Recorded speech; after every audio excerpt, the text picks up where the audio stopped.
Hello दोस्तों, स्वागत है आपका हमारे YouTube channel study for exam and knowledge में। आज हम लोग डिस्कस करने वाले हैं घातांक और करड़ी से संबंधित महत्वपूर्ण प्रश्न को। अगर आप इससे पहले चैनल पर नए हो तो प्लीज़ चैनल को सब्सक्राइब कर लें। तो यहाँ पे हम लोग यह डिस्कस करेंगे कि घातांक और करड़ी से संबंधित जो महत्वपूर्ण प्रश्न हैं, जो TET, CTET, super TET की परीक्षाओं में कई बार पूछे गए हैं, उन्हीं प्रश्नों को हल करेंगे हम लोग। यहाँ से प्रश्न अधिकतर पूछे जाते हैं। तो स्टार्ट करते हैं। घातांक के सामान्य नियम जो है, गुणा का नियम। जैसे कोई दो संख्या दिया गया है, जैसे ए और ए मान लेंगे कोई संख्या है। अगर इसके ऊपर घात है तो गुणा के सेंस में क्या होगा कि घातों का जुड़ाव होगा, घातों को जोड़ देंगे आपस में। क्या कर देंगे? घातों को जोड़ देंगे। भाग के सेंस में यह होगा कि अगर किसी संख्या को किसी दूसरी संख्या से भाग दिया जा रहा है तो जो घातांक होंगे, यानी जो संख्या के ऊपर घातांक दिए रहेंगे, उनका घटाव होगा। क्या होगा? घटाव होगा। यम माइनस एन कर देंगे। घातों पर घात के लिए नियम, यदि घातों पर घात है इस तरह, यानी एक के घात यम कोष्टक बंद, उसके बाद यन। तो इस तरह के प्रश्न को हल करने के लिए जैसे क्या कर देंगे, ए और यम एन, यानी इसका जो कर देंगे हम घात का गुणा कर देंगे। क्या कर देंगे? घात का गुणा कर देंगे। लेकिन इस तरह से, परंतु जब घात के ऊपर घात हो तो इसका हम गुणा नहीं करेंगे, तो गुणा के नियम क्या है? घात जो होते हैं उसका जुड़ाव हो जाता है, भाग के लिए जो होते हैं घात उसका घटाव हो जाता है, और घात के ऊपर घात होता है तो घातों का हम गुणा कर देते हैं। इस तरह से प्रश्नों को हल कर लेते हैं। उसके बाद यहाँ पे बात करेंगे घातों का व्युत्क्रम। घातों का व्युत्क्रम कब होगा? जैसे कि दिया है ए के घाते यम, तब ए के घाते यम बराबर है किसके? बी के। तब ए बराबर क्या होगा? बी के घाते 1/m होगा। क्या होगा? बी के घाते 1/m होगा। अगर दिया है यदि ए के घाते n बराबर बी, तब ए बराबर जो होगा वह बी के घाते n होगा। इस तरह से इस पर हम लोग न्यूमेरिकल हल करेंगे अभी। जैसे एक प्रश्न दिया गया है, 8 के घाते 2/3 का मान ज्ञात कीजिए। सबसे पहले हम इसको क्या करेंगे, छोटे घातांक में कन्वर्ट करेंगे। जैसे 8 है तो 8 को हम इसका छोटे घातांक में कन्वर्ट करेंगे तो 2 घाते 3 के घात कितना होगा? 2/3। तो यहाँ पे 3 और 3 क्या होंगे? आपस में कट जाएंगे, और 2 के घाते 2 होगा, और आंसर इसका कितना आएगा? आंसर इसका आ जाएगा 4 आंसर इसका आ जाएगा। उसके बाद घातांक के नियम से तीसरा यह देखेंगे हम लोग।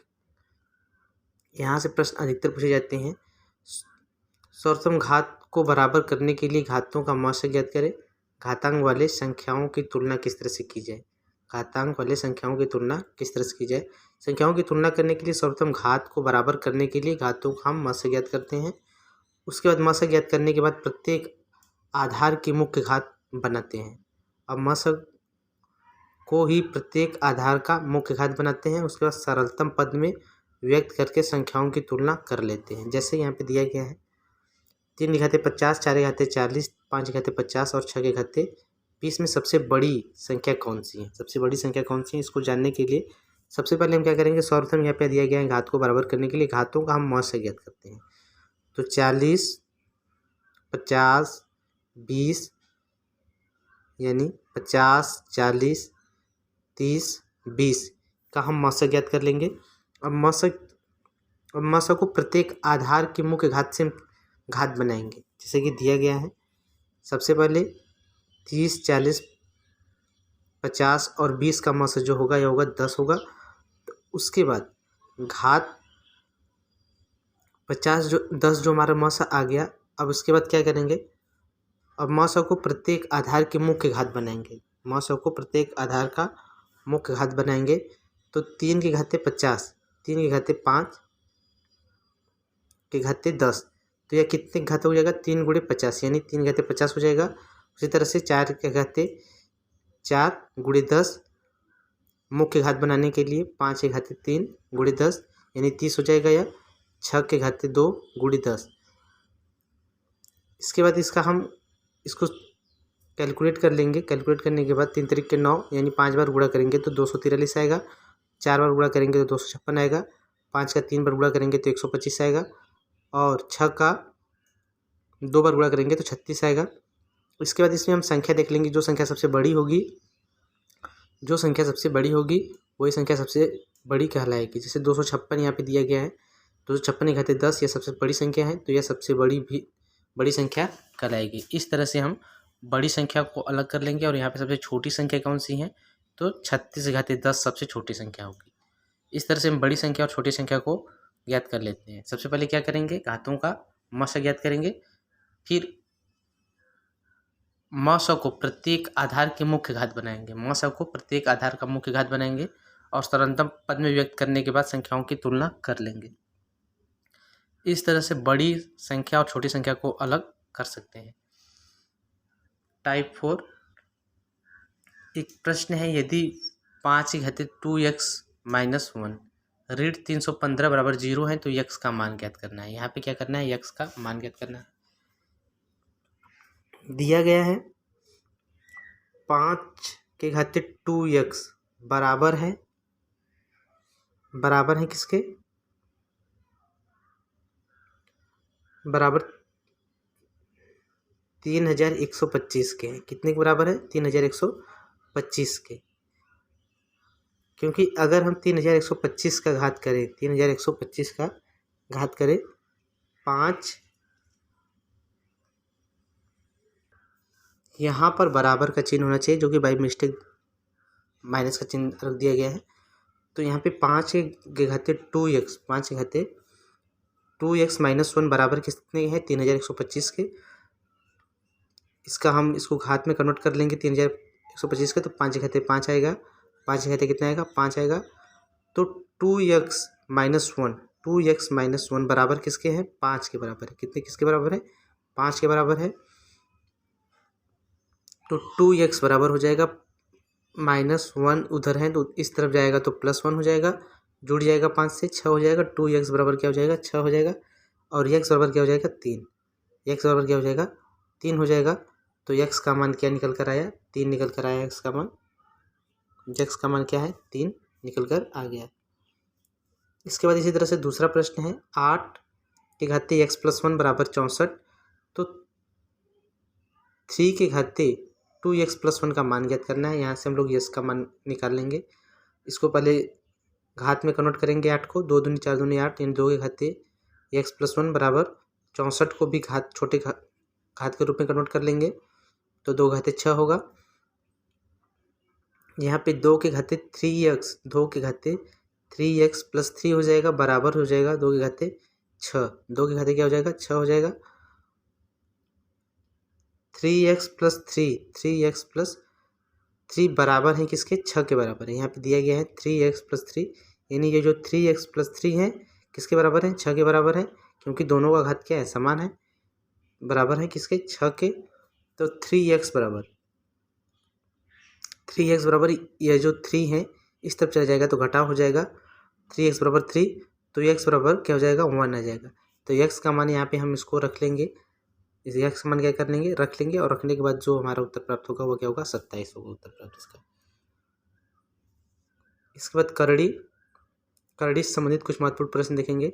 सामान्यतः जब हम किसी संख्या का वर्गमूल या घनमूल आदि निकाल पाते हैं तो नहीं निकाल पाते। सामान्यतः जब हम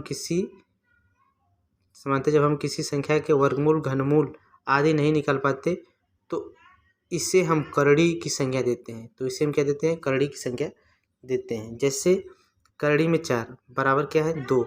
करड़ी में 4 बराबर 2, अतः यह करड़ी नहीं होगा, क्योंकि 4 का वर्गमूल 2 हो जाएगा। 4 का वर्गमूल क्या हो जाएगा, 2 हो जाएगा, और करड़ी से बाहर निकल जाएगा।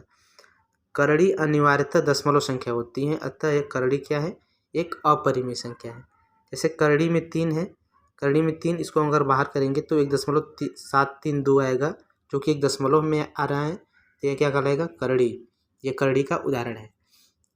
जैसा बताया गया, सामान्यतः जब हम किसी संख्या का वर्गमूल घनमूल आदि नहीं निकाल पाते तो इसे हम करड़ी की संख्या देते हैं। जैसे करड़ी में 4, इसका वर्गमूल आसानी से निकल जाएगा, तो यह करड़ी नहीं है। जबकि करड़ी 3, करड़ी अनिवार्यतः दशमलव संख्या होती है। हमें बताया गया करड़ी क्या होती है, अनिवार्यतः दशमलव संख्या होती है। तो करड़ी में 3 का जो अब हम बाहर निकालेंगे, इसको वर्गमूल निकालेंगे तो 1.732 यानी दशमलव में आ रहा है। तो यह क्या है, करड़ी का उदाहरण है। करड़ी के प्रश्न को किस तरह से हल किया जाए। जब करड़ी अनंत बार हो, जब करड़ी अनंत बार हो, जैसे कि दिया गया है करड़ी में 20, धन करड़ी में 20, धन करड़ी में 20, यह क्या है, अनंत बार है। तब इस तरह के प्रश्न को हल किस तरह से किया जाए। जब करड़ी अनंत बार हो, जब करड़ी अनंत बार हो और योग के रूप में हो, प्लस प्लस यहाँ पे दिया गया है, सभी में क्या है, योग के रूप में हो। जब करड़ी अनंत बार हो और योग के रूप में हो तो एक ट्रिक का हम उपयोग करेंगे। जब योग के रूप में करड़ी अनंत बार हो तो ऐसे प्रश्नों को हल करने के लिए करड़ी के अंदर की संख्या का ऐसा गुणनखंड करते हैं कि गुणनखंड का अंतर क्या हो, 1 हो। और इस स्थिति में बड़ा गुणनखंड धनात्मक तथा छोटा गुणनखंड क्या होता है, ऋणात्मक होता है। जैसे कि यहाँ पे देख रहे हैं करड़ी में क्या है, 20 है, तो 20 का ऐसा गुणनखंड करेंगे कि इसका अंतर क्या होगा, 1। तो 5 चौके 20, 5 चौके 20 होगा, अंतर 1 आ रहा है इसका। तो बड़ा गुणनखंड जो होता है वह धनात्मक होता है, यानी +5 और -4, और छोटा गुणनखंड क्या होता है, ऋणात्मक होता है। तो इसका उत्तर या तो +5 होगा या फिर -4 होगा। इस तरह की करड़ी को हल करने के बाद, इसे हल करने के बाद या तो +5 उत्तर आएगा या तो फिर -4 उत्तर आएगा, अगर योग के रूप में है तो। योग के रूप में अगर करड़ी अनंत है तो इस तरह से इस प्रश्नों को हल करेंगे। उसी तरह से अगर अंतर के रूप में करड़ी क्या है, अनंत बार है, अंतर के रूप में क्या है, करड़ी अनंत बार है, तो करड़ी के अंदर जो संख्या है उसका ऐसा गुणनखंड करेंगे जिससे उसका अंतर क्या हो, 1 आए। उसका अंतर क्या है, 1 आए। तो छोटा गुणनखंड यहाँ पे धनात्मक होगा, जबकि योग में क्या होता था, बड़ा गुणनखंड धनात्मक होता था। तो यहाँ पे छोटा गुणनखंड धनात्मक होगा और बड़ा गुणनखंड क्या होगा, ऋणात्मक होगा। जैसे यहाँ पे दिया गया है, यह क्या है, अंतर के रूप में है 42, करड़ी में 42, करड़ी में 42 अनंत बार है। तो करड़ी में जो 42 है, यानी 42 का ऐसा गुणनखंड 6 सत्ते 42, अंतर क्या है, 1 है। तो इसका जो छोटा गुणनखंड होगा वह क्या होगा, धनात्मक होगा। तो +6 क्या होगा, यह धनात्मक होगा, और बड़ा गुणनखंड क्या होगा, ऋणात्मक होगा। तो इस प्रश्न का उत्तर या तो +6 आएगा या फिर -7 आएगा।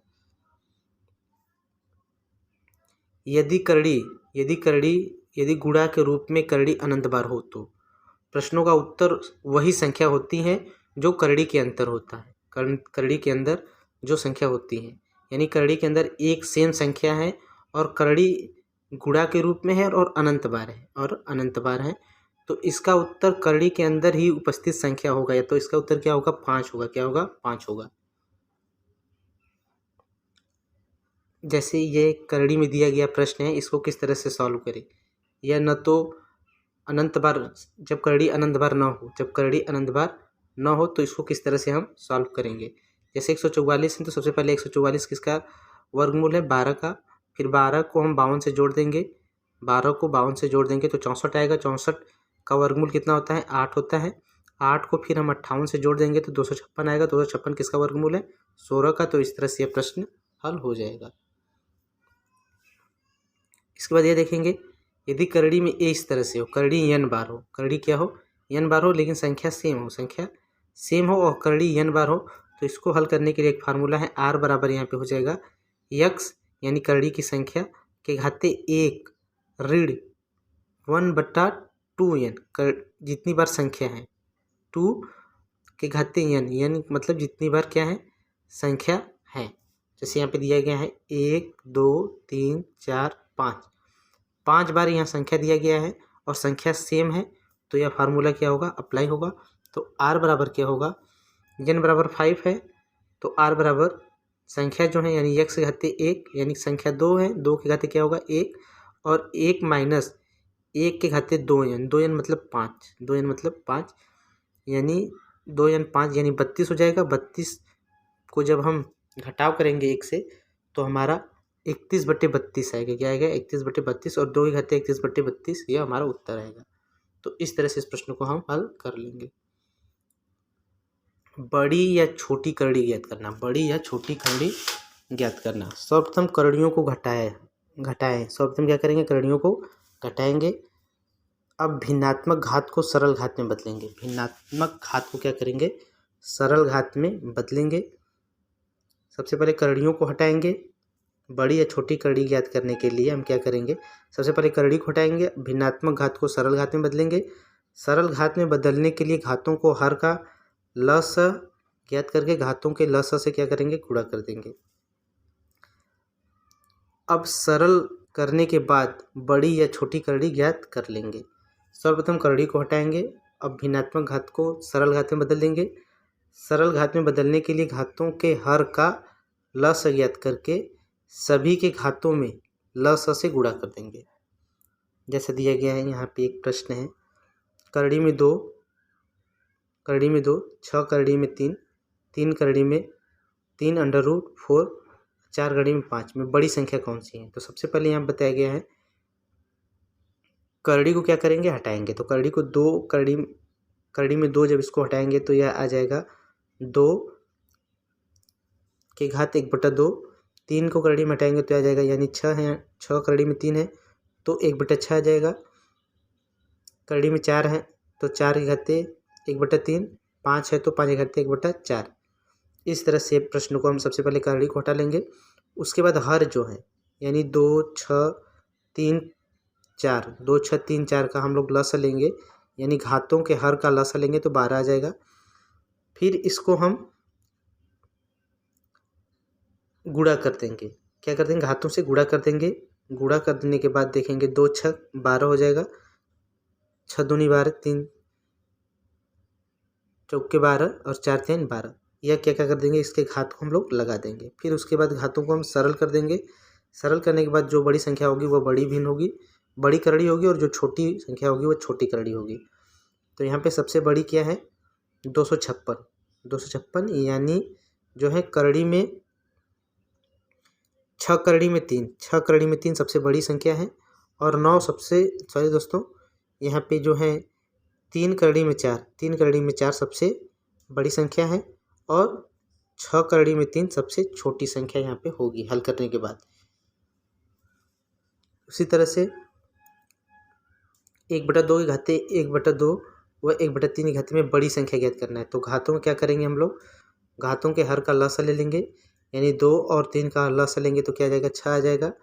इसके बाद इसको हम क्या करेंगे, कैलकुलेट करेंगे, 2 6 12, यानी करड़ी में इसको हल कर लेंगे तो 2 6 12, 3 एकम 3, यानी 1/2 के घाते 3। उसी तरह से 1/3 के घाते 2, इसको जब हल करेंगे तो 1/8 व 1/9 उत्तर प्राप्त होगा। तो यहाँ पे बड़ी संख्या पूछा गया है। बड़ी संख्या क्या पूछा गया है, बड़ी संख्या कौन सी है, तो बड़ी संख्या यहाँ पे इसको जब हम दशमलव में बदलेंगे, दशमलव में बदल करके इसकी बड़ी संख्या हम लोग ज्ञात कर सकते हैं। तो 8 इकाई यानी, तो यहाँ पे 1/8 जो होगी बड़ी भिन्न होगी, और 1/9 क्या होगी, छोटी भिन्न होगी। तो इस तरह से प्रश्न को हम लोग हल कर लेंगे। तो आशा करते हैं कि आपको वीडियो पसंद आएगा। वीडियो पसंद है तो वीडियो को लाइक करें। Thanks for watching.